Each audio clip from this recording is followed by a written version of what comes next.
of being in many spaces, content related, but also in a strange way, I feel like some of the questions being asked, there's some solutions for them. And maybe that's what I want to front to you.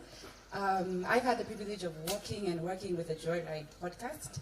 And some of the things they do is that they go to campuses and they have digital workshops. Now, I'm hearing social spaces, and I think the trick, Your Excellency, is to... I think we have many low-hanging fruits when it comes to some of these solutions.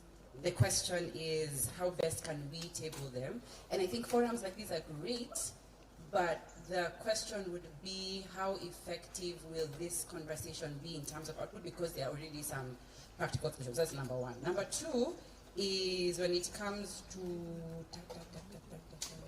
digital space. Just 1 second. Okay. Susan, I'm here. These questions we're answering together. I can see Devi is doing his own thing. Where's Priscilla?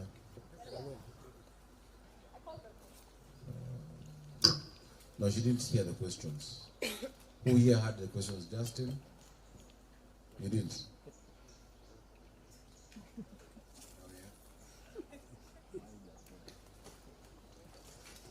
It's okay, Priscilla, you didn't hear the questions. As Nyawira continues, you guys will also touch on. You used to be in charge of this thing, yeah. So please go on. Okay. So, hi, Justin.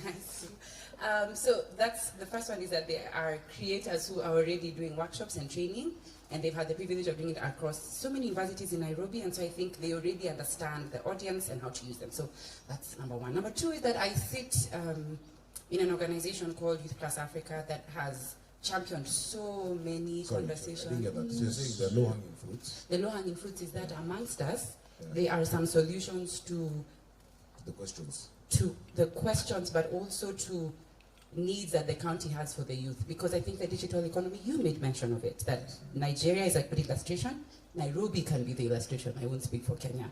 So I think that's something. So that's one. The second thing is at Youth Plus, we did something during the World Youth Day, and it was a great time because we had the privilege of having so many conversations.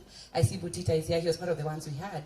But there are organizations like these, and I think the question that I have for you is, how then do we interact with county on a formal front to give solutions that we know already exist? So, yeah. Oh, how dare I forget? So, my husband is a gospel artist, and if I don't make mention of this, there's going to be a bit of trouble, is that he runs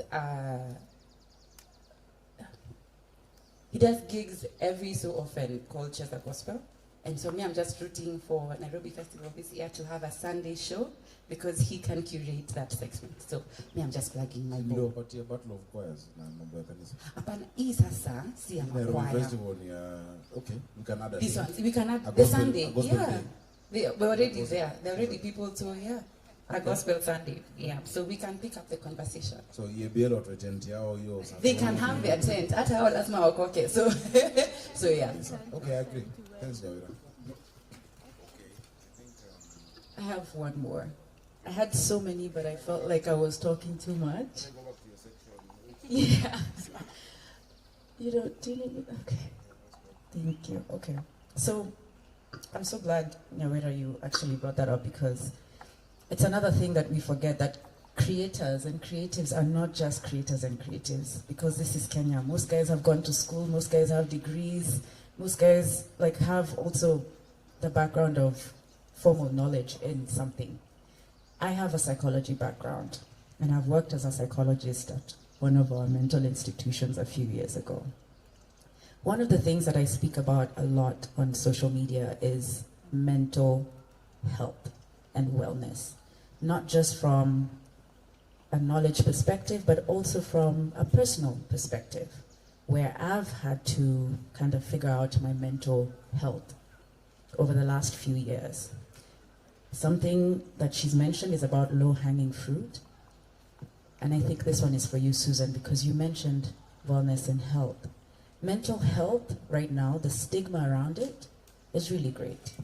A lot of people are actually diagnosed with mental health issues.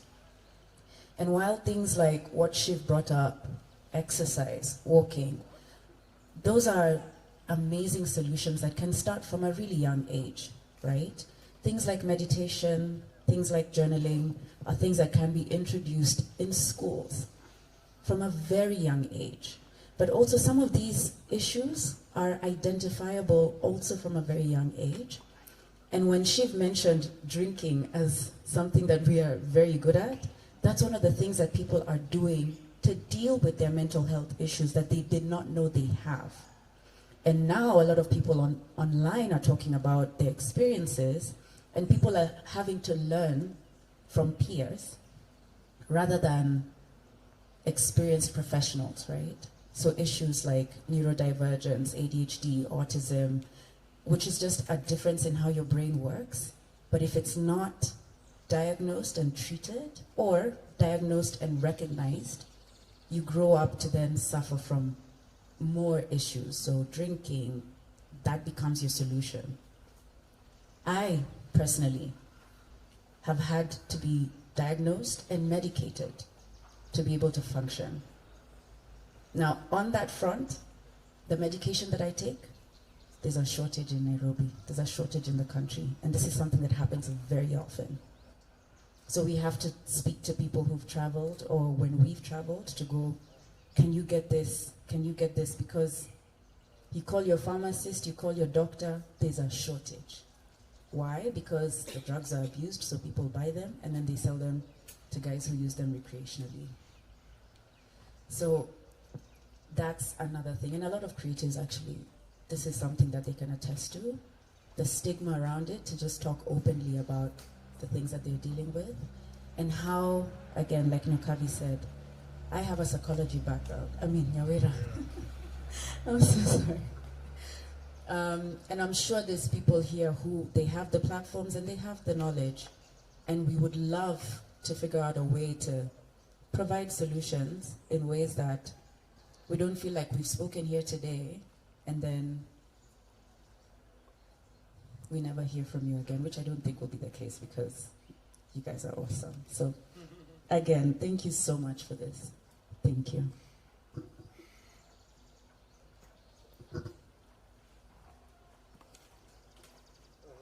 think now we can one last question and then we'll respond. On the Nairobi Festival topic, do you guys just bring mainstream artists or also upcoming artists? And if yes, is there a link that someone can sign up? Where exactly was supposed to sign up? And to just add to what I've forgotten her name. I'm sorry. No, the babe with the blonde hair. I'm sorry. Yes. On the harassment of women, unajua, okay. Some of us, ukiharasiwa, you have to react back. It depends with your background. Mimi nitakukula kofi. Ukinifanyia kitu nakukula kofi. Lakini sasa ukikula kofi hata mimi nipokee yangu ni faint. You know? So please, yeah, that's a very serious issue that needs to be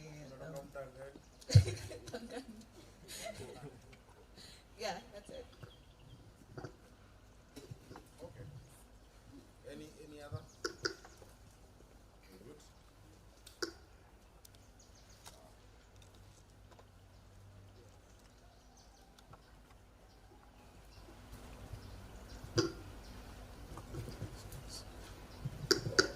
Okay, guys. First of all, thank you for number one coming, taking the invite seriously, and being here. I don't take it for granted. Many others were invited. You know, there's what we're used to. Hii ni ile tu kawaida tu fanya nini, but I purpose to sit here, engage with you, but this is the most important session. Leave the other sessions are good for the audience, but this is the most important session. So I want to thank you so much. Now, you've asked many questions. I've asked Susan to come. She's our CEC for Health, Wellness and Nutrition and School Feeding. Justin is my PA, and so he knows how I think on many things. And so if I don't answer, any of the concerns, he will be able to answer. Priscilla and David are busy doing other things. And so I've excused them. Koi is busy coordinating this. So guys, thanks. You know, as I said earlier, when I was not a governor, or when I was not a senator, I craved to have such a session with whoever was in those positions. And so I always remind myself that kama hungekuwa hapo, what would you have wanted? I'd have killed for such a session. That the top decision makers of the county can listen to you, and from here, a decision can be made. Something can change. Impact can be felt. This is extremely important for us. The place of the creative economy and you guys in the life of Nairobi is magical. You know, it's everything. You guys can turn so much, but many times I think you don't realize because of how much you've not been recognized. You know, I like what you said earlier when you're here, that at least we feel seen. I told you, not just seen, but heard. And not just heard for, you know, they were hearing that noise there, and we were hearing cars on the road, listened to. So a lot of what you've raised, the ideas, are actually going to form part of our policy interventions and the things we will actually do. And as someone has asked, we will tell you that we've done this out of the question you raised. This is the beginning of a relationship potential and an engagement that I hope will last. So the first thing I'm asking for is trust. You know, let's have trust between us. I really mean what I say. And when what I say can't be done in such a time, I'll tell you, this is the hurdle, but this is what we can do, this is what we do. That's why I created that sector she was in charge of before, of inclusivity, and I wish Anita was here. Most of my executives are in Mombasa. They're doing something on performance contracting. So let me go right into it. And then, I think is it better if you speak first or me? I'd rather speak so you don't contradict me. Okay. I think it's better to start from the last, going back. Where's Nyawira? There you are. So for Nyawira, quickly, the low-hanging fruits. You worked with youth class and whatnot. How we interact with the county going forward. How you guys get an engagement. You see, Nairobi is a government. I have currently like 15,000 staff. I have 17 sub-counties, I have 85 wards. Even that Kajuga you meet reports to me somehow. And so that's why we created a sector where you should be able to be heard and to be listened to. And this question, especially for the sector, I will allow Susan to be able to take it because they're working on not just a customer service desk, but a place where you bring an issue. Once an issue has been flagged, I have a dashboard where I can see this thing was brought, it was flagged, for this sector, it has not been responded to, it has not been escalated. I told my guys the other day that one of the principles we're applying in this financial year is an obsession with the customer. Just to be obsessed with the Nairobian. Because ultimately the interest of the customer, which is the resident, aligns very perfectly with our interest as a county government. And so you'll see things happening in that space. We're setting up the customer service desk. And it's all those ones for fire and emergency press war. Not just that, but to be listened to be heard and to get feedback. And we're putting serious investment on that. One of the guys I'm working with had done it in Safaricom, Twiga, and I'm telling him, come. But this is different. We don't have a profit imperative. Nairobi County is not trying to make profit. We're trying to serve the citizens. And so for you guys, apart from just the specific sector, and I wish Clemo was here, he's also in Mombasa, and Yandita, Susan will be able to tell you, this is who you plug into. We'll have this often meetings. And the good thing with doing a quarterly meeting is you track progress. The last time we came, we raised this, what has been done. I've seen it with Matatus, I've seen it with market people. I've seen it in many sectors where we've done it. It's working. So every other meeting now becomes a review meeting before new issues.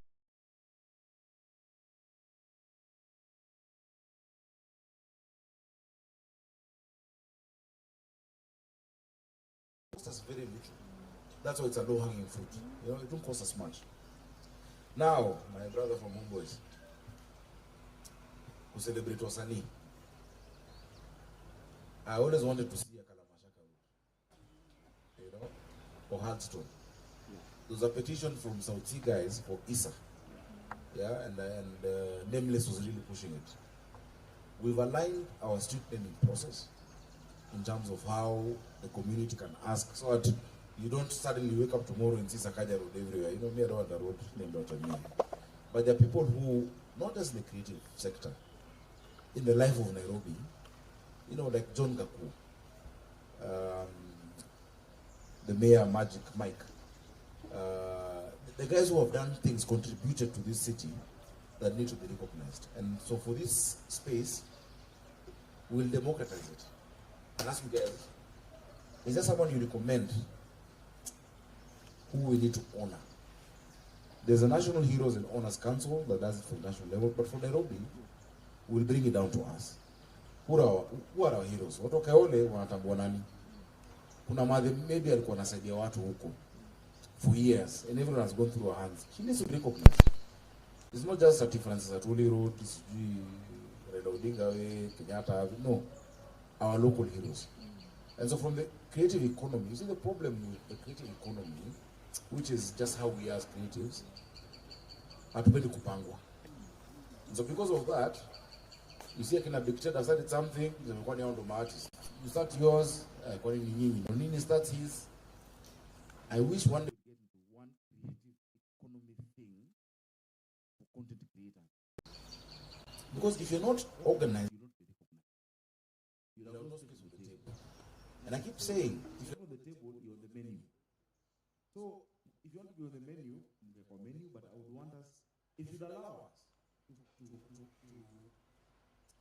structure something, would you guys accept to fit into it? Mtakubali? Tutaisoma kwanza. So that he goes on. He close to our we should collaborate. Yes. You know. But the problem with democracy is that you hardly always agree. So also you have a chance for leadership. So give it 60% leadership, 40%. If you don't agree, we will tell you how. And if someone wants to engage, plug into it. We've done that with Mathiris. Mathiris were the worst guys. Umoina wako hapa, Roji wako hapa, Zanangata, we told them, listen, this is how we're organizing you, on your corridors, on your routes. If you want to engage with us, use this platform. It's working perfect. So we'll be able to do that, my brother Luta. Decorate our cities. There's something we're doing. And actually I'd like you guys to manage into. Many places you're seeing are not Instagrammable. And they don't have iconic signs, you know, like a Nairobi sign here. The thing we've had for a long time is KICC, you know, where you come and you hold your hand and you've covered it. And the current creatives are finding spaces around Poster, the old buildings. And so I was able to get 250 million shillings for downtown CBD to make the pathways wider, to create walking spaces. And so I'll ask Justin to connect you guys with the technical team. So ITVP and Engineer Rob. And so how do we get you? See, that's one of the questions. So we didn't put it out so that you can come and say, okay, you guys know if this street was designed this way, we get better photos. And the sun rises from this side, and you guys know, you know all those things that I keep learning every day. You know, stand facing this place, we need something this height because of people's general height, etc. So we'll get a representative from you people who understands geography and film. And how many of you guys are in the photography space? Yeah. Mtanipea mtu mmoja. Si cheo, hakuna mshahara. It's just to coordinate. So to connect them with and Engineer Kitonga, because we are using this money now in a short while. So please plug into it now. So that you can say now, Lupuli looks like this and it's helping us do this. Another part of town, Woodville Grove, I've said let's make it one way. But this will be electric city, electric avenue. Make it one way, create bigger space. From Friday to Nafunga Barabara, guys set up the umbrellas, restaurants have your fresco lunches and whatnot. And more such spaces. Cities are about walkability. That you can walk, enjoy yourself, and there are those dustbins, there is whatever you require. So that will make sure we do. Segera, creative spaces. Now let me explain, and I think this answers 2 or 3 people's questions. Today, if Jay-Z was to come to Kenya, ata perform what? Kasarani. The acoustics, or Beyonce. So we have a program, a project that we're doing. What is currently Green Park Terminal in town? So, you know Green Park? I said it on Citizen, I don't know if anyone watched, on JKL. And I think I'll start a podcast soon. So you guys can be watching. I'll start a podcast. Who can help me do that? I need this idea. Apple? You can set me up something here so I can be. Okay. So we've said this is the highest real estate in Nairobi, the most expensive, 13B. It's beautiful. It's right next to town, the iconic buildings. Uhuru Park is on one side, next to it is a golf course. It was made into a bus stop. So I've changed that.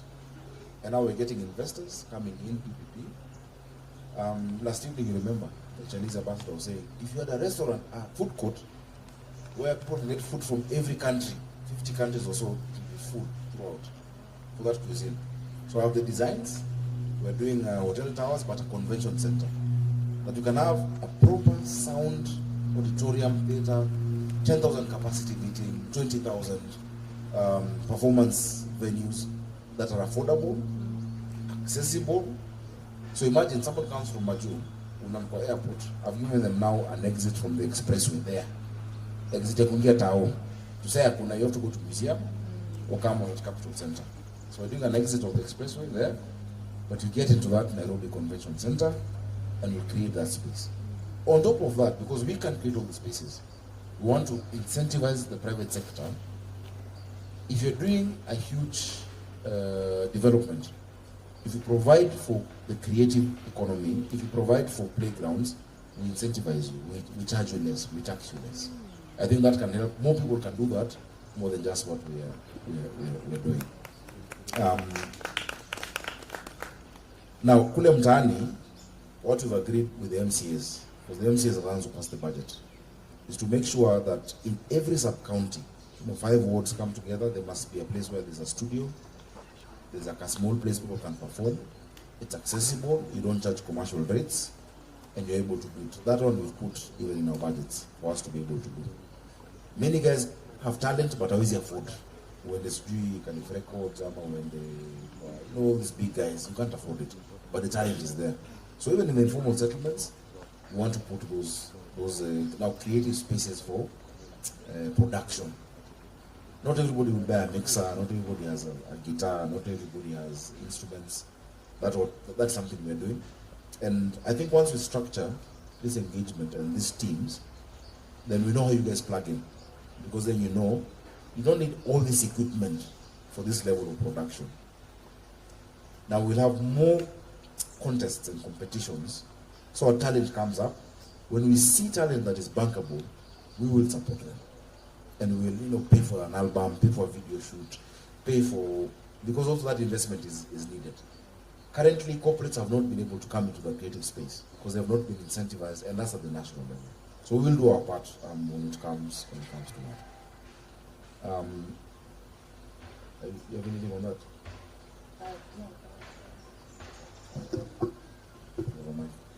I'll start with that one for the funding bit in terms of identifying talent and then supporting it. So recently at Cabinet we passed a festival fund that will allow us to have some flexibility in terms of how we use our money for artists. So the engagement has always been, we would like to support you. As county, we try to see how we can give you the best environment to, if you're doing a gig, how best do we support you, but we couldn't support you financially because there's no legal framework for it. So ideally what we did is we would give you an ambulance, or we would give you a fire truck, which is a requirement that you should have. If there's advertisement that you would do, that you require to pay some sort of fees to the county, we would waiver that for you to reduce your costs.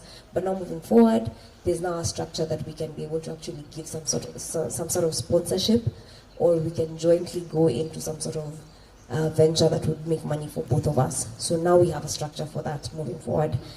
So, and in fact, now when we do those competitions, then we have a fund that we can actually support the artists with the money to do what they need to do. Do I go into the other details that I wanted? No.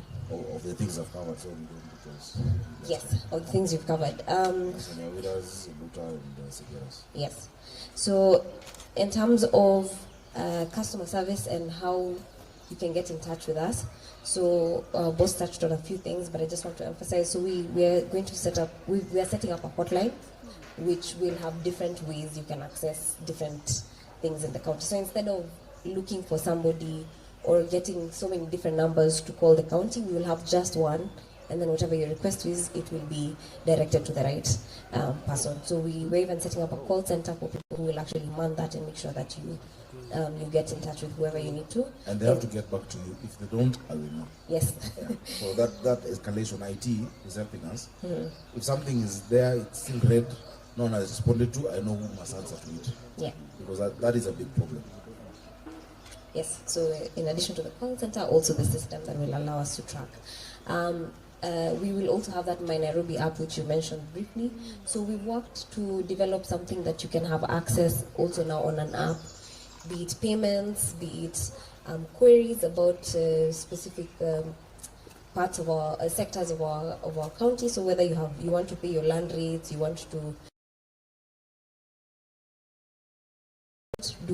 what kind of license do I need for this specific business? All that information will be on the app. We are working with Safaricom to make sure that is done. But also it has that component of talk to Sakaja.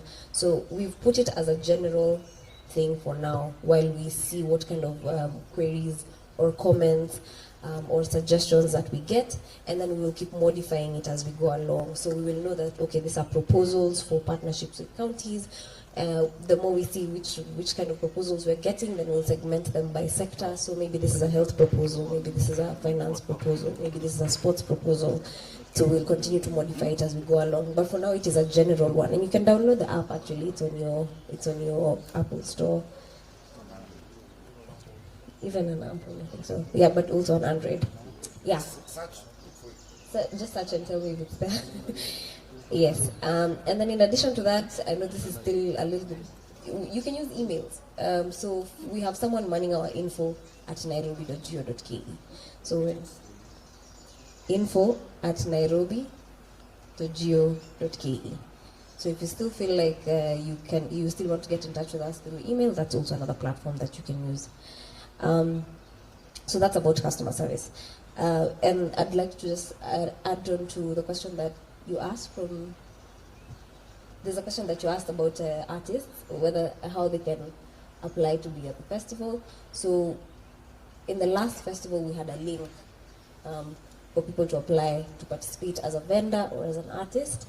But moving forward, those sorts of advertisements will also be one on the website, but also on the app that we have. So you can be able to find that there. And apply early. Yeah. I can touch on the engagements, the quarterly engagements. I know the sector had planned to be doing some quarterly stakeholder engagement with artists. So that's podcasters, content creators, photographers, musicians, producers, painters, all those people. So they will be doing, so they should be doing some stakeholder engagements moving forward, and you will be notified of those. We were also working on this Instagrammable sites. So the first step that the sector took was we identified each of the historic sites that are in Nairobi. So first beginning with CBD, So there was a plan on how to spruce them up, tag them properly so that you can actually see them, and then create a mini thing that you can actually take nice pictures with. So that was ongoing, and I know the sector has budgeted to do that in this financial year. So those are the historical sites, and then in addition to that, if you have like a Nairobi sign or a Hollywood sign, you know how there's a Hollywood sign, or so we would come up with more of those, and you can use the different channels of engagement that we've given to give some more suggestions of what else can be an Instagrammable site that we could do in the city. Yeah, I think that's all. So mine will be very brief, especially to Sakaja's question.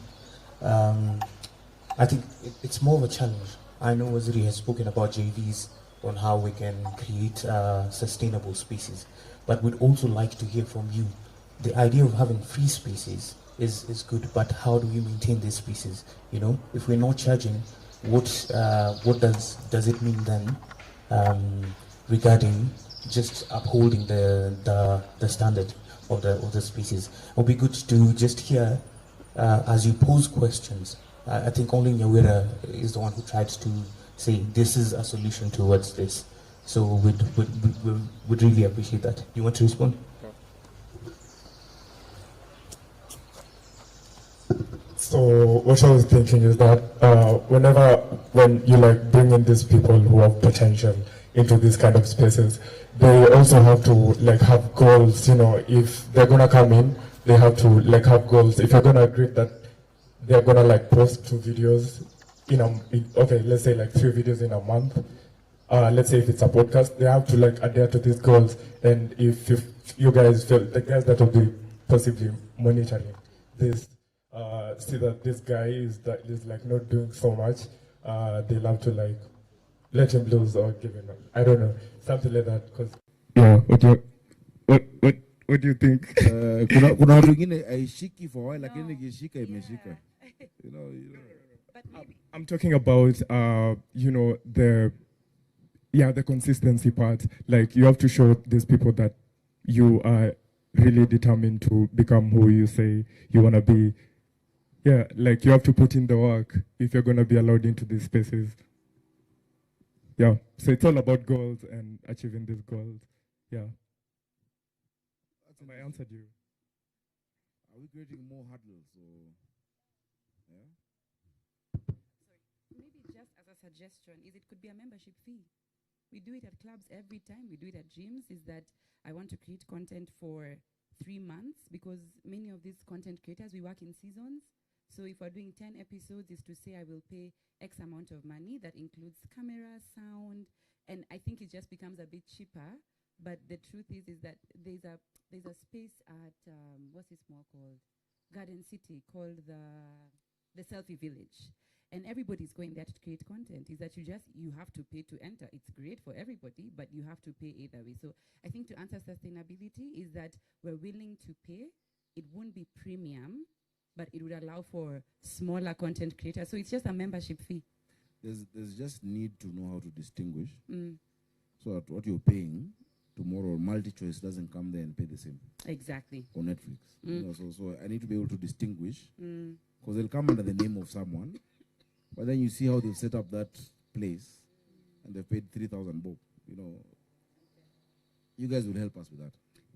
I think maybe a solution to that is having a platform where people can register as creatives. You're part of, and whatever we're going to call it, a collective.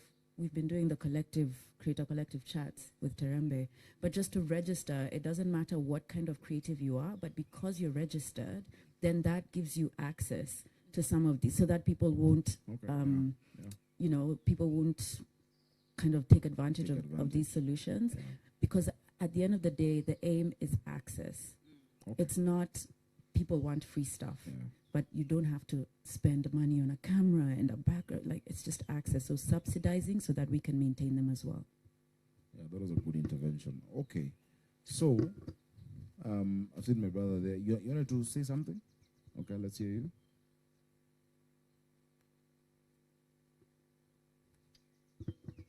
Hello, everyone. Hello, Mr. Governor.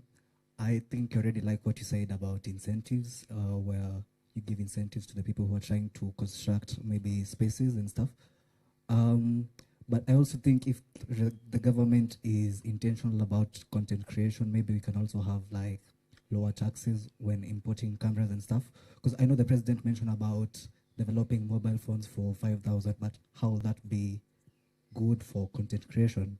So I think maybe we can look at the taxes as well as the incentives. Okay. Because like importing a camera right now is quite, it's not cheap, yeah. That's true. And I mean, just to answer that quickly, you know, those taxes are levied by the national government. It's for us now to make a good case for it. And that's what I was saying. Even the digital access tax, when a sector is, you're trying to build it now, you don't tax it. You first incentivize it, it grows. Then when you tax it in 3 years, you'll make more money. Then you tax it down, and what you get now is what you'll get for the next 10 years. You know, that's my approach. Because, you know, create a bigger cake so more people get in. So by the time now we're taxing you in 3-4 years, when we've helped you in many things, you can bring your equipment, people know where to go to, etc. It's a bigger cake from which we are taxing the same amount, you know. So we'll lobby. We'll lobby our legislators. Okay, let me go quickly. Trudy, about guys being arrested, and I said they shouldn't be arrested, and some are still being arrested. That was the first issue. It's continuous for us, you know. So the county government, you see now what we must understand, we have the county government and the national government. The police are not under us. The council enforcement officers are under us. But I work closely with the police. So I keep talking to the OCPD of Central Police, please, stop this. And of course, if I need to make a bigger case with her boss or with the regional commander or with Minister Kindiki, I will do it to explain to them, because I know the president, you have goodwill of the president. But the officers who've known, here I'll get 5K, here I'll get 2K, here I'll get 3K. But then you guys have the tools. Expose these people. Record them. Get their service numbers. They're changing the uniform now, it'll have even the name. And we make examples of 2 or 3 of them, they'll stop it. You guys have the tools more than anybody else. So we have said it as county government. So long as people also don't abuse it. You know, we can't have certain things also being filmed in the streets. Indecency. Yeah, umamua sasa hii ngoma sasa watu wakuje ndeve sijui wavae nini. You know, those ones we will not accept. For public decency. Yeah? And those ones you'll be arrested. Because there are laws that don't allow for it. But if you're doing something within the law, on any day of the week, not just Sunday or Monday, you should be protected, you should be allowed. So with this system where you can get through to us, we'll be able to know. And sometimes also it'll help if you notify us that I want to do this on Ronangala Street or on Moy Avenue on this day. And Nyalita or the sector will know, Akina Shafi will say, okay. He will tell someone personally from inspectorate, please, hii barabara leo kuna hii inaendelea, kaini rada nao. When the cops come, my officers will protect you from those cops. So just let us know. It doesn't cost much. Let us know. Advertise with content creators. I didn't know you guys are open. And I'm glad to hear. So I just need to understand from my technical guys. I've seen Asha somewhere there, my chief finance officer. She has gone into another meeting. Whether there's a procurement law we need to abide by to have you guys available to be procured. The same way we procure the Star newspaper or the Nation or Citizen TV, we can say this is for social media, a budget. And if you put this budget for social media, then you guys can carry our ads on your platforms. But as a sign of goodwill, before we get there, please carry some of them. Weka dish in a county kwanza, tuone. Because we're growing into it. It's a new space. I don't know if any county government has been advertising with you guys or national government. If they have, tell us how they've been doing it. We'd love to do it. But this thing is give and take. I give you this, you give me that, you know? And we move forward together. So please share the videos for Dishi and for how guys can pay taxes. Or even talk about it. Mentions sometimes have more value than an ad that is seen as an ad. You know? If you talk about it, but hey, maze leo, nimechikimsea amefurahi juu ya hii kitu. Hey, maze inawaka. it has bigger impact than advertisers' announcement. People skip. They'll skip so quickly. And I'd rather pay more for that than for this thing. I skip ads like a nonsense. You know? First I mute, then I skip. Then I pay for YouTube Premium. So that I don't have to be on those things, but it doesn't work. You remember I raised that issue the other day in State House. Austin, Mr. Caliph. Yeah? When I was a kid, I used to come to Caliph a lot. Okay, Nanani. I mean, Ajasho. Is it Clemo? I knew Clemo later. I had friends from my school, Aga Khan, who used to live there. I used to come for iftar and whatnot. Yo grawa ijakulwa desa. Ni sisi tunafanya hiyo project. Ni project ya county through a ward development fund. So the MCA has applied with his Hashim. I may apply. He's using money from the county to do up the ground. Desa. Mimi nimecheza pia ball desa, but then nikiwa mtoi. We will not charge people. It's not a private enterprise. There can be something small to maintain it when it's a big team. I mean, FC Leopards, if you want to train there, surely, and they take a whole day, we can charge those ones. But Otoyomta must be able to access that ground. So I know the issue of Desa. And thanks for the thoughts on Dishina County. You know, food is a thing that gives people dignity, you know. Kunyima mtoi chakula, ama kupata chakula, kwa njaa, that's the one thing that either gives you or takes away.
He for she. When you have male voices telling other men and young people and people they look up to that Maze, this is not right, it's not cool, it's not the way to do it. You know, catcalling, whistling, going to, you know, and we make examples of people who do the wrong thing. I think we'll make a lot of progress with that. But once we realize this Matatu or this SACCO has done that, apart from the criminal charges that they'll face, again I repeat, the police are not under us, but we work with them. Apart from the criminal charges they'll face, I will blacklist that SACCO. You'll have no license in Nairobi. And so I make them peer review each other to make sure certain standards of professionalism are held within, I mean, our ladies must feel safe. I'm a dad of a daughter. I have sisters, you know. I would hate for them to go through some of the things I've seen. Some of those I've been dealt with personally. I've intervened. I don't want to mention them because of privacy, but I've intervened personally. It is the lowest thing a man can ever do, you know. So we support you, and the more ideas you have about that, please share with us on what we can do. But let's expose these people. Those are animals, you know. We can't play around with that. Those are animals when you do that. Is politics a dirty game? I think it's first of all, when it's a game, it's a problem. Because it's life and death for most people. When politics is wrong, people die. People steal drugs that should have saved a life. People divert money that should have built a hospital. I think it's that it has dirty people. And the problem in society is evil is done when good people keep quiet and refuse to get their hands dirty because it's dirty. You know, we need more good people engaged, active. I've said again, if you're not on the table, you're on the menu. Some kiacha tu wakora wote na wanasimama MCA ama MP ama governor ama nini, then you expect them to govern properly. If someone has been like this throughout their life, you think they'll change when they get power or money? They won't change. And so that's why everywhere I get a chance, I tell people, you know what, join a party. How many of you are members of any party? You remember our party? Good. Join a party. Because you guys, you say you vote normally in the election. But you're not making a choice. What you're finding is a menu selected by other people during nominations in parties. So you come in to choose from a pre-selected menu of sometimes the worst of the worst. So as many people as can get, join any. I'd love you to join mine. But if you don't believe in its ideals, join another one. Join Azimio, join ODM, join UDA, join, be there. When there's nomination, join Wajakoyas, but don't overdo what it does. But if you're not in it, there's a proper guy. I admire this guy. I admire Ngoma. He's so nice. I wish you win. But if I don't come to vote for your nominations, you will not win it. I'll be left with another 2 people to vote for. It is real. And I think now Nairobians and Kenyans are realizing that actually who you elect can affect your life directly, every day, positively or negatively. So it's a whole other discussion of how to get people. Just some countries like Australia, voting is mandatory. You must vote. It's a crime not to vote. In Kenya, the voter turnout, if you look at it in the last election, it was so low. And especially for young people, it was so low that sometimes you question, do we really have the entire mandate of the people? So instead of representation of the people, it becomes representation despite the people. You know? And so that's something I can talk the whole day about. You know, just let's and let me ask you guys. See, mko kama WhatsApp group. Have you seen our WhatsApp group for the estate? Kuna mchango kwa estate ama kwa familia. Wanauliza nani atakuwa treasurer. The standards are so high. Baba kama uzizi. Hii tupatie Mama Shiro. You guys mnachanga 50k. The standards are so high on who is the treasurer or who is the chairman. For 50k mchango. But you have 40 billion in Nairobi. Because you don't own it. Because you don't think it is yours. It is somebody else's. And that's why I keep saying a campaign like I am Nairobi, when you know it is yours. That someone who you will not even trust with your kiosk to run or to babysit for you, your child for an hour, you have to trust with your future. We must own our city. We must take it back. Then the standards will go higher.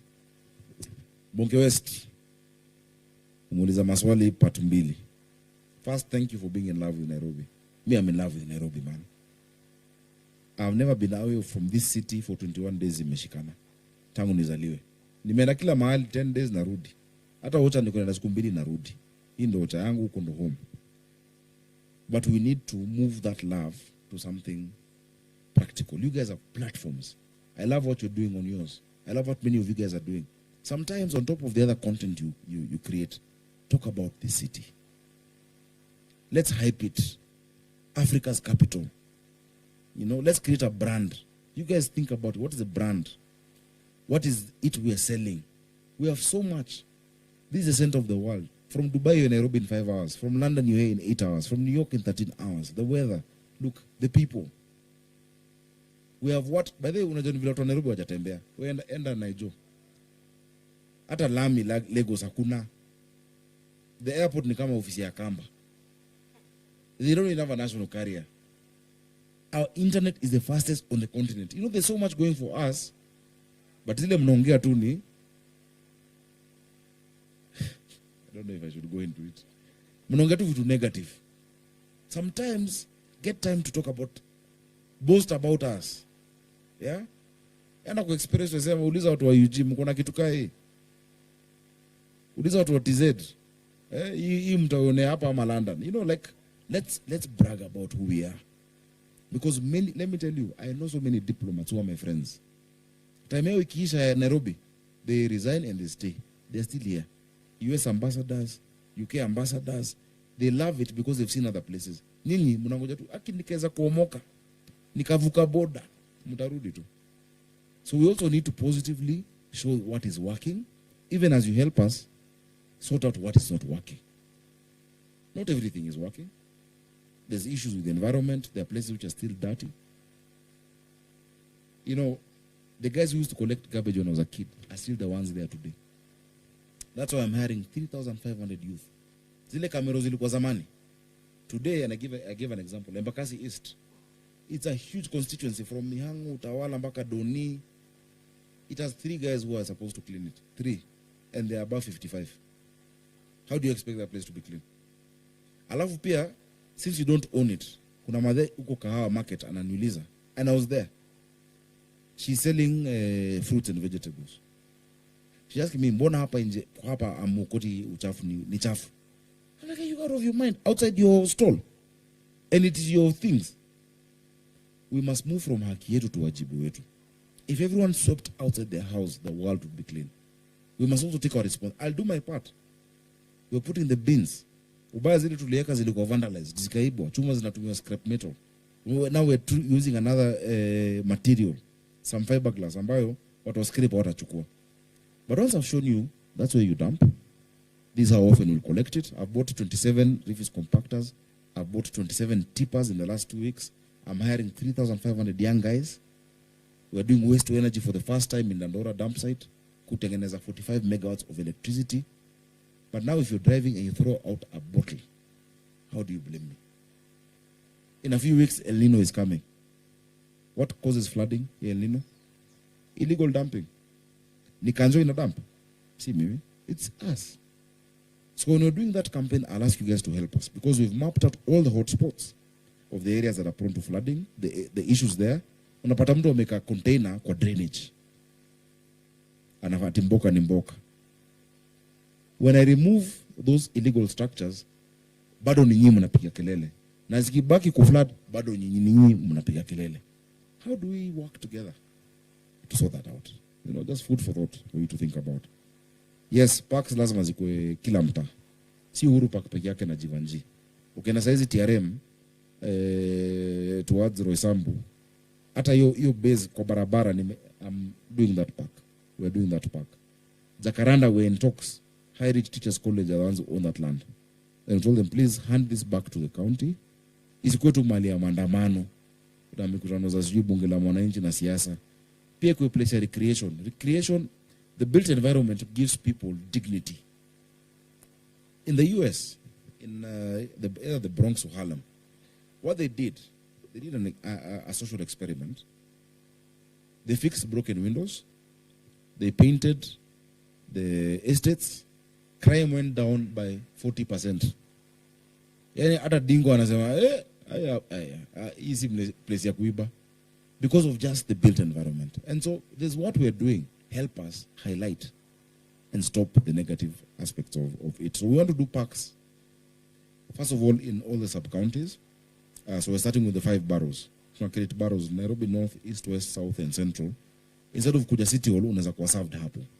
So we'll start with each borough, and then we go down. But from now, we've said in the building code, if you're coming for approvals from us to build apartments or an estate, there must be green spaces. There must be places for our kids to play. Si tulicheza bano, tulicheza shake, tulicheza kati. Siku hizi watu wanacheza tu PS na Xbox, wananona, obesity, mental health.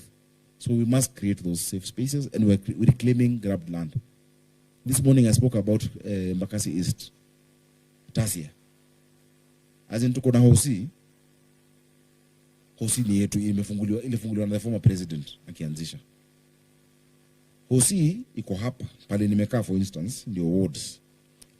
Kwa ile mti kuna lab. Hapa katikati kuna mtu amegrab amejenga apartments zimefika 7th floor. You know what I've told that person? Thank you for your donation to the county. Those rooms are going to tutafanya finishing. Hizo ni manyumba za manases na clinical officers have fenced the place. Because if you don't deal with that, mambo ni matatu. Yeah. That's the only way we deal with them. Otherwise, if I start getting into negotiation, tuende kotini, itabaki nimelipa mtu amegrab land ya Nairobi. Between the ward and the incinerator, a guy who was a very senior officer of NSSF, because that was a surrender from NSSF, anasema hiyo kiwanja ni yako aje. But when you do these things, you guys don't highlight. Mna highlight zile negative. Oh, Sakaja alionekana sijui na dem gani. Sijui Sakaja asijui amedunga nini. You know, let's focus on what will change our country. And you guys are so powerful, you don't know. You have so much power on your phones, on your thumbs, on your platforms, with your voices. Let's try even 2 years too. So for 2 years, let's try this experiment. We'll see how far we can go. So, sporting facilities. James, you also asked about that. James, Kwekataf, kuna MCAs through ward development funds. So what I've done, I've said every ward, 85 wards in Nairobi, I've given them each 23 million shillings. The 23 million shillings, this is what we'll do. I'd urge you guys to go to Kariwangi South, Uru Ward. Uonele tafu imetengenezwa hapo na basketball court na netball. For such a small amount of money. Hao vijana wako busy, it is fun, it is nice. Jericho, the basketball court we opened the other day, it is reducing ills in society. So we're going to do more of those within our estates. It's in our budget, especially in this financial year. See, I said I'll answer everybody's question. Chief, Simani. So the infrastructure to keep fit. You see, a lot of our public infrastructure was grabbed a long time. That's why I'm fighting a big fight. And I'm fighting it, and sometimes I'm alone, because I'm being fought. Unajua ile unafukuza mwizi afa anapinduka sema wewe ndio pickpocket. But me, I said, you know me, you can't rattle me on such things. First of all, unajua me, I was a premature baby. I'm not even supposed to be here. So I'm on borrowed time. Mimi nilizaliwa nikako incubator for months.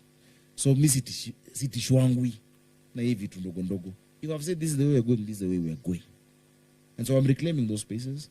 Let's have jogging tracks. Let's have cycle tracks. You know, let's tell people. The other day when there was UN Habitat, you know, I was supposed to cycle with the First Lady to Karura. I refused because I was embarrassed. Because we were cycling in the middle of the road. We should not be cycling in the middle of the road. We should be cycling on a cycle path. But if you guys have built up until the road, nikiamua nizigonge, mnaona mwanasea akisema, oh, unapiga jamii yetu, unapiga hii kabila, unapiga nini, me, I will do what is right. But I need backup from Nairobians. You know, we must think of Nairobi in 20, 30, 40 years. Vision 2050. If we don't sort it now, it will never be sorted. And that's why this conversation is extremely important for me. So lighting, we've done a lot of lighting.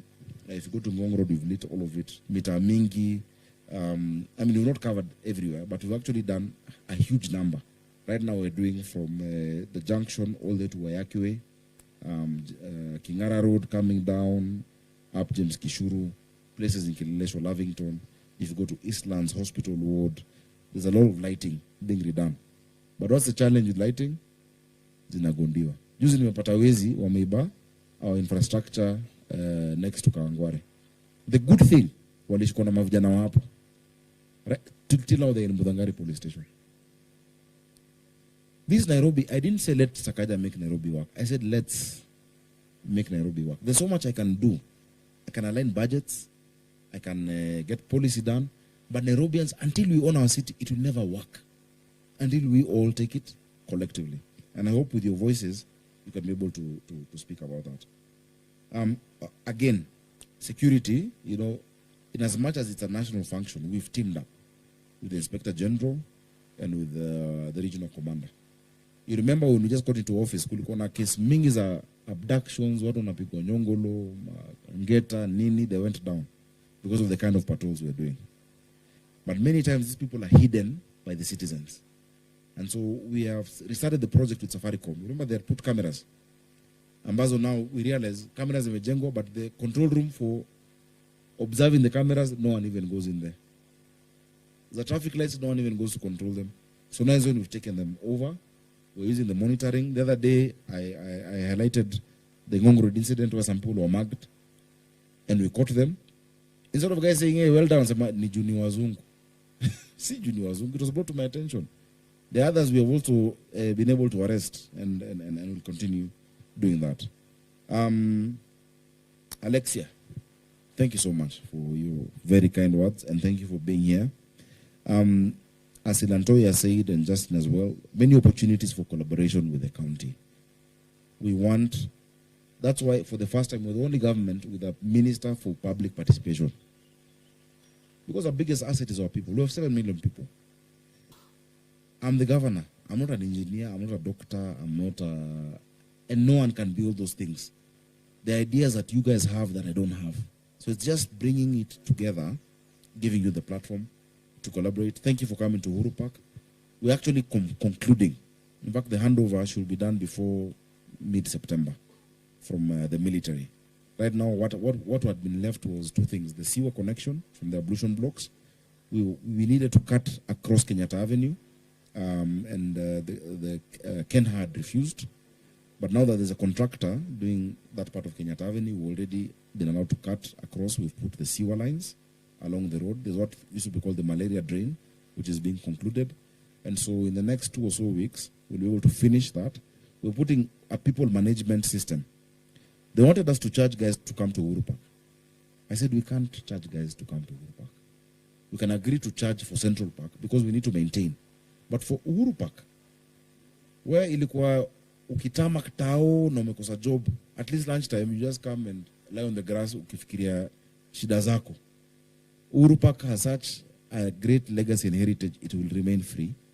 But to discourage guys who are coming for the wrong reason, to mug people or to cause disturbance or to do politics, we'll have a people management system. At the gates, you leave your ID, you leave some form of identification. We're putting a police post across, first of all, at Central Park and also this side of Uhuru Park. So we make sure there is top security. We're getting proper management to work with our teams. The guys who've done Hyde Park in London, the guys who've done Central Park in the US. We're creating a serious management team and a governance structure of the Nairobi Parks Commission. So at Lazima work. And thanks for saying you're doing a good job. The Uber guys who are being harassed, they've been harassed for a long time. And we sat with them. There's a DTAC forum. I've taken Uber guys from 2015. First of all, they are paid peanuts because there's a race to the bottom. So Uber reduces the price, Bolt goes lower. Bolt goes lower, little cab or taxi fare, whatever goes lower. We've agreed, we put in regulations when I was in Senate. I sponsored those regulations. Do you know 80% of the accidents in Kenya are Uber drivers and taxify and the digital drivers because of the little money we pay them, they have to drive for 20 hours in a day. Or 20, they are fatigued. So we're getting a balance between the consumer not having to pay too much, but also the driver making something. So with the pricing formula that has fuel, wear and tear, maintenance, etc., if fuel goes up, the price goes up automatically. So it's not a subjective decision that tao ni 500 lakini uko na how much. You know, that there's actually an algorithm. It's happened across the world. You know, I looked at the case in London where now they even regarded as employees. Oh, Makadere, oh, Madere. In New York, there's actually a charge. Once you get into it, there's a percentage that goes to the city because they're using the city infrastructure. So all those Uber drivers and whatnot, they should know. We did our part. I put the regulations. The minister has gazetted. We are working with AA Kenya and Competition Authority to set that up. But also now for town, the problem is they drop you off at the wrong places and you get them at the wrong places because you don't know where to get them from. So we've agreed with Cezanne of Uber, with the Bolt guys, with the Nigerian guys and all those people. We've designated pick-up and drop-off points. We'll publish them. And on top of publish them, on your app, if you're on Kenyatta, if you're in Mwindi Bingu and you ask for an Uber, it'll tell you, go pick your Uber at INM. And at that INM, no one will harass them. They're allowed to pick up and drop, but not to park. Ni kuchukua na kuenda. Kudrop na kuenda. So they're not harassed or they're hustling. And that is why they're there. So, and my Kanjo guys know, and by the way, encourage guys. Do you know, we're talking about surveillance cameras, you know? If you see a guy doing a traffic offense, it's a offense. Someone harassing someone, it'll take the offense. Do you know the biggest surveillance we have? Is Nairobians with your phones. So we're trying to add an additional thing on my Nairobi app. If you see an offense as a Nairobian, you capture it with your phone. The Finance Act that is being discussed right now by the MCAs, imeweka kitu inaitwa split the fine. Ukipata mtu amefanya makosa, na hiyo fine ni 5,000. Na wewe umerecord na imekuja kwa app yetu, 2500 ni yako, 2500 ni yangu. Split the fine. So from now on, it's not snitches get stitches, it's snitches get riches. Yes. So I'm just waiting for the MCs to pass that. I tried it the other time, I tried it informally. Nikasema illegal dumping if you catch anyone doing it. Kuna madhe huko Ruai market, akapata one of the supermarkets, these big names. I will not say the name quickly, but it's a market. Wakashikwa, wakidump, hapo nje. The Dish in a County initiative is set to change lives, promote nutrition, and will keep students in school. Our children are missing a third of their education. Their parents are stressed. Chumi ni ngumu. Hiyo stress ya kufikiria mtoto atakula nini nimeitoa sasa kwa wazazi. From the 28th of... Instead of me waiting for a traffic camera to capture that offense, which is 3,000 bob, uko na 1,500, na mimi nitamcharge ni 1,500. So we're working on the legislative framework to support that. Sio ni create employment. Hata mbacha alijirecord ati done. Done. Akatupa ngambia, "We, nimekupata." But sikumcharge. But I had to use him to help us record Dish in a County. That's the charge. Now he has a dustbin in his balcony. As I go to finish, because there are only 2 or 3 more. Hey, Eddie Butita muuliza maswali mingi. But what I like about Eddie, Butita, ni ma solutions. Ile siku ulikuwa status mazee hata mdosi alibambika. Ulikuwa unasema kitu, then you say how it can be done. Social halls we are reclaiming. Mingi ambazo zimekulwa. Yeah. We need to revive them, but we need more. When you're growing up, the population of Nairobi was very low compared to now. Now we're talking about 7 million people, man. And so we need to build more. And that's why we're putting in the building code. If you build a structure of this capacity, apartments of this capacity, you must create that social infrastructure. I can't say more about Nairobi as a city, pushing our brand, creating it, I used to say, I am Nairobi. When I was vying for senator, I am Nairobi. Then someone asks you, so what does it mean to be a Nairobian? No, this is how we roll. This is how we deal. This is how our nightlife is. This is how our social structure is. This is how we treat each other. We are courteous on the road. Even though it is not true, the more we say it, the more people will start doing it. It is showbiz. You create it. In the US, after the Great Depression, the president sat with them and told them, he called Hollywood and said, guys, let's create something. They created Captain America. They created Uncle Sam. They created the tags, Land of the Free, Home of the Brave. Their movies are showing, if you touch an American anywhere in the world, we'll get you. It gave them national pride. US wana export nini? Wanakulia tu hewa ya kutusho sisi ndio sisi. At the NBA, I saw one of these players saying, what do you mean? One of the champions of the world. These are the world. It's just the US. But they make it look like it's the world. Let's do the same. And it's you guys who can do it. And you're the ones who can help us brand the city. And to create that niche. The tourism that can come to Nairobi. The only capital with a national park with animals in their unspoiled habitat where their grandparents were. And in the background, you're seeing the skyline of the city. And it's a country where the earliest fossil was found of humankind. That you can tell someone from China, welcome home. But we're targeting 2 million visitors. I was in Turkey. The guy in charge of tourism there told me, he's the honorary consular for Kenya. I said, me, I was asked to come here. He used to be an engineer at Boeing. In the 80s, he was called. He told the president, if you allow me to do what needs to be done. He's called Dr. Ali Bozakli. They looked at the tourism circuit and they said, okay, hapa tafanya hoteli ya hii, hapa ya aina hii. Leo ukienda Mombasa, hoteli zote zinafanana, White Sands, Serena, nini. We are not taking advantage. Kenya is the country with the highest species of butterflies in the world and birds. Do you know that? People don't know that. There's so much about this country that we've not been able to sell. There's a smart fact the Chinese guy told us yesterday. I'll get it. We didn't even know. Do you know when KICC was built, there was no building in China taller than it? Do you know that? We're commemorating 50 years of KICC on September the 11th this year. Which is spooky, because September 11th is when... But anyway, we're commemorating 50 years of KICC. But when KICC was built, the highest building in China was not even close to KICC. Look what happened because of leadership. Just get the right person. Society rises and falls with leadership. Uhuru Park shooting charges, that's a brilliant idea. Watu walipe, but we'll do a free day. So please, Susan, make sure, tell Kerich or David, Finance Committee, waongeze hiyo kitu. A free day kuja upige na tekno yako, na simu yako, na nini, kuja upige ushoot for free with your equipment. I think that's a very good idea, and thank you. Pigeni makofi, you fit. Then I think the last thing was really, how do we share information? How do we know this venture capital is coming? This is the opportunity that is coming to Nairobi. And that's the task on our side. You know, Susan and Nyalita figure out Kaufman are coming, who is going to be in the room. Isiwe tu kujuana, if you have an idea, you're able to come and be able to showcase it. How do we train you? I did something when I was an MP that really worked. Training younger. We are co-workers with God in feeding the future. And so in every meal that we feed, we're directly inputting in the future of our country. So thank you so much for your support, and we look forward to working with you in feeding the future.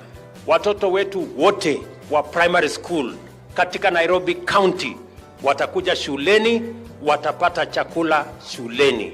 County ya Nairobi watatoa pesa, na national government, we will match shilling for shilling what the county of Nairobi would. You don't even need to post anything from today. Let's create an environment where we are partners. Itakusaidia pia wewe na biashara yako. Itakujenga, nita advertise kwako, na pia there's someone out there with the next big idea that they require to use. Creatives know how to create, they don't know how to sell, or they don't know how to run a business. How do I create camps for you? Financial literacy, you know? How do you separate your hobby and your income? Because sometimes you might think you're making money, but really you're actually running a cost center, not an income center. Na ujui? Na sasa watu wamekuona, wewe ni popular mazee, unapigiwa na mazee, nitumie hii, nitumie. You end up, and in 5 years, you've been a cashier. That money has gone through your hands, but hauna kakitu. So I'd love to help you guys learn how to do that. I'll even share my personal stories. Me, I've gone through it. I've known how not to have. I've known how to do business. I've known how to invest. Kazi zangu pia zinawasaidia, nitawasaidia nazo. And I'm available for that. Second, finally, Ben Psycho. More creative space. More creative space. I think I've addressed that. Studios, art centers. I mean, you guys, man, you're living in the best time to be a creative. I think kuna governor anafikiri kwa jengea ma studio. Na kuna chief officer ni Clemo. Na kuna, you know, this time if it doesn't work, it never work. Tufunge tu kila mtu ende kwao. Tafuta ocha kuni uliko wapi. In Nairobi kwa museum tu. But we'll create more of those spaces for you guys, you know. And I'm really negotiating with the president to help us, you know, really zero rate the equipment we need for 2 years. So let's give this industry a 2-year grace period and see what dividend we'll get. After that we will tax you guys. But after giving you guys a chance to make it, to monetize, you know, your content. I saw him the other day with the TikTok guys. I hope walikubaliana kitu. Yeah, and I'll get feedback that you guys can. You guys said YouTube doesn't allow you to charge certain things or to target whatnot. When the comments are coming for guys to pay, it has to be a Visa card. We integrate with M-Pesa.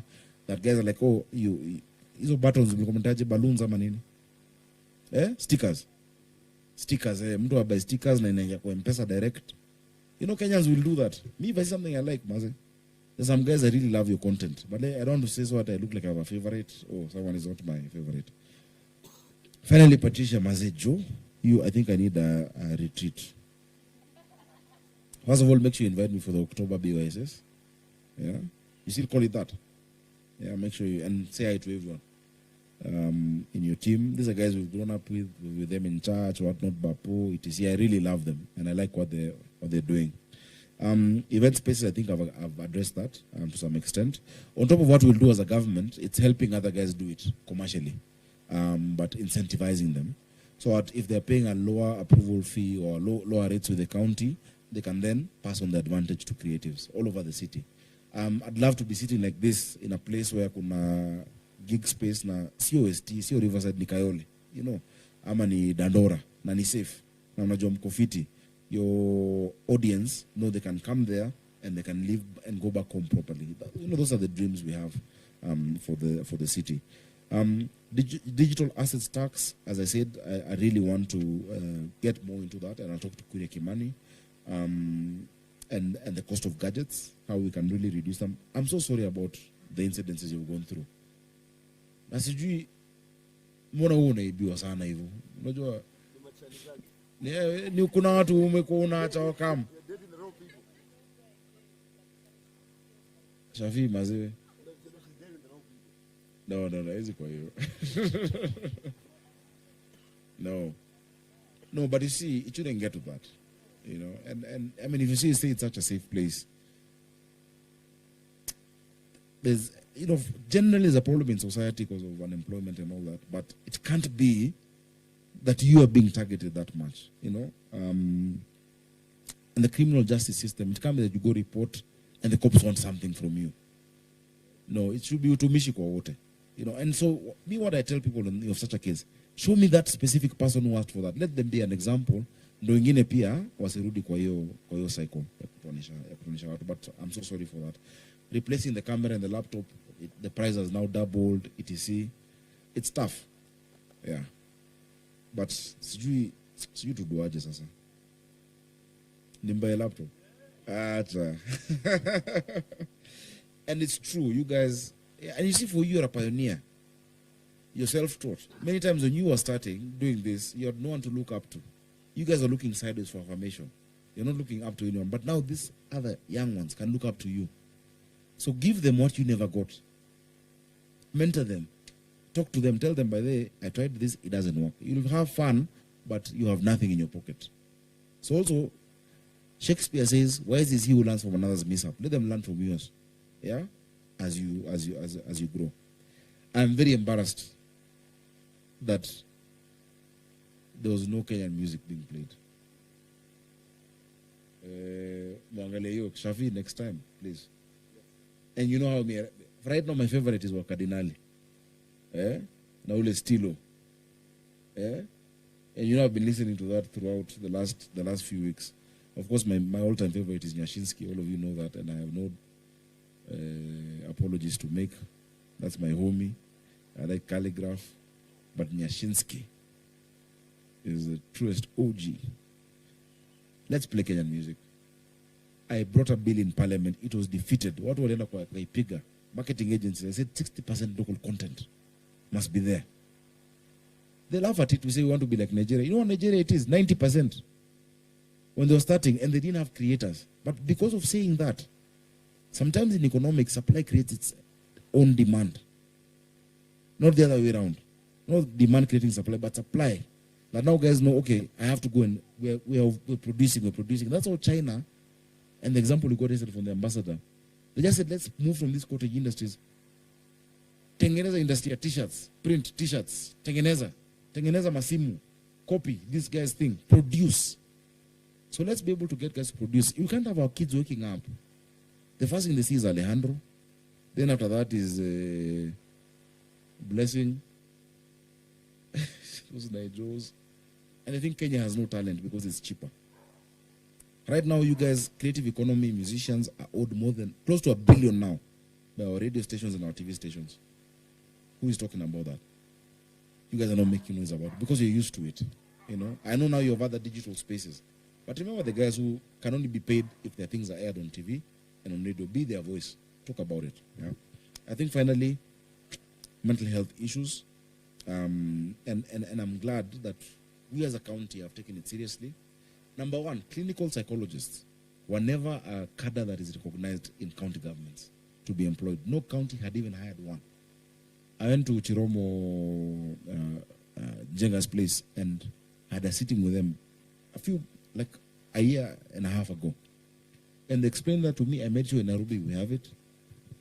And we've created centers for wellness that are not just what used to be called Madare. Because when someone says, I'm in a Madare, unasema, hey, maze, kamemrarukia, I'm a cheesy. Do you know when I was in parliament, one of my colleagues had a mental health issue, and she got, she had bipolar. And she went and asked the speaker, we have insurance as MPs, but my doctor cannot be paid because you've not touched this segment. And the speaker's like, oh my goodness, J.B. Muturi. When introduced it, do you know that is the highest used specialty ya wabunge. Guys are going through stuff. But everyone also act macho. Kwanza machali mazee. Hatujulazima upige picha na renji ama na hii gari. We are trying to keep up with the Joneses. But ni kuzi. Ladies talk amongst each other. Them they talk. Sisi we are trying to be macho. Let's stop it. It is okay not to be okay. People need to know that. So as a county, we're doing that. We're even going for those who are addicted to substance abuse. You know, at Sinai, we've started our first rehab there. We're doing methadone centers because it is actually a big issue. We're losing a generation in this city. And you know, the biggest culprits or the biggest victims are the creatives. Because of what we call the dopamine dump. You guys have gigs in the weekend, you're at a high, everyone is praising you, whatnot. Monday you're alone and the landlord is there. And you're getting likes on your Instagram and your TikTok. And you're seeing your life, I am batani na the real life. Creatives and politicians. Same was up. Tuanze chama yetu by the way. Tusaidiane. You know, I've had neurodivergence today. Drinking as an escape. Shortage of those dowers, you know. I mean, let us know what do people need to get the help they require. I ordered drugs for the city in huge quantities. I paid 250 million the other day. But maybe I'm just ordering not what is actually needed. Let us know. So at the end of it, as I conclude, I think the biggest point is that we need each other. Yeah? We have committed to do our part. Do you guys commit to do your part? To partner with us. And to just let's give it 2 years. Consistently. Then we see what the outcome will be. Ikiweza imeweza. Kaiwezi, deuces, endeleeni na mambo yenu. Mimi nile na siasa. Sasa naanza kufanya rallies. I think this is a more yeah. So tu kila mtu basi mimi tu TBM na hiyo mambo yote na Kenya Kwanza na mambo ni matatu. You know?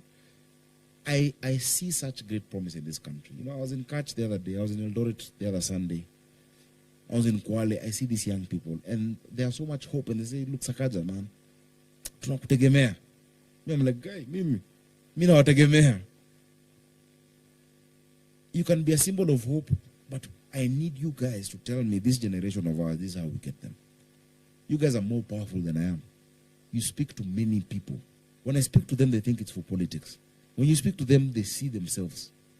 If there's any one agenda we have, or I have, that you feel honestly this is noble, it is not political, it must be done, please carry it on your platform without us prompting you to do it. Or without you thinking I must. You know, just do it. It's the right thing. You have that too. Again, I repeat, you have that thing Tomboya didn't have. You have that thing Moi Kibaki didn't have. You have that one thing the Lancaster team didn't have. Kwame Nkrumah, Julius Nyerere. The ability to capture minds of millions at the touch of a button, at the sound of your voice. Use it for good. Thanks for coming. I hope you enjoyed. Sorry for boring you. I've spoken for more than an hour. Tuendele pamoja. Asanteni sana, Shafi, back to you. Thank you very much to the governor. Thank you very much for you guys and the questions that you've asked. Sorry, I have a very bad cold. Sijazoea kukaa chini ya miti, mimi uko ndani ya club, but I'll do better. Asanteni sana. I'm hoping you can have a group photo, or if anyone wanted their own personal photo for them. The Dish in a County initiative is set to change lives, promote nutrition, and will keep students in school. Our children are missing a third of their education. Their parents are stressed. Chumi ni ngumu. Hiyo stress ya kufikiria mtoto atakula nini nimeitoa sasa kwa wazazi. From the 28th of August, every day, all children in public primary schools in Nairobi will get a hot meal at lunchtime. In June, the governor and the president commissioned 10 central kitchens across the county that will be operationalized in time for the children to get a nutritious meal by the third term. Yo promise yake imefika, si mabondo tunapiga hii shughuli. My youth.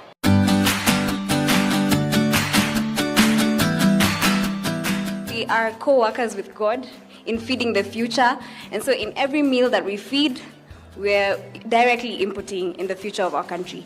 So thank you so much for your support, and we look forward to working with you in feeding the future.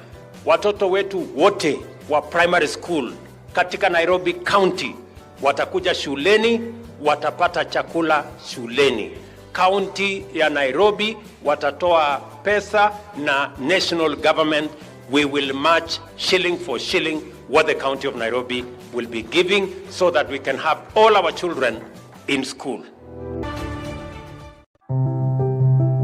The Dish in a County initiative is set to change lives, promote nutrition, and will keep students in school. Our children are missing a third of their education.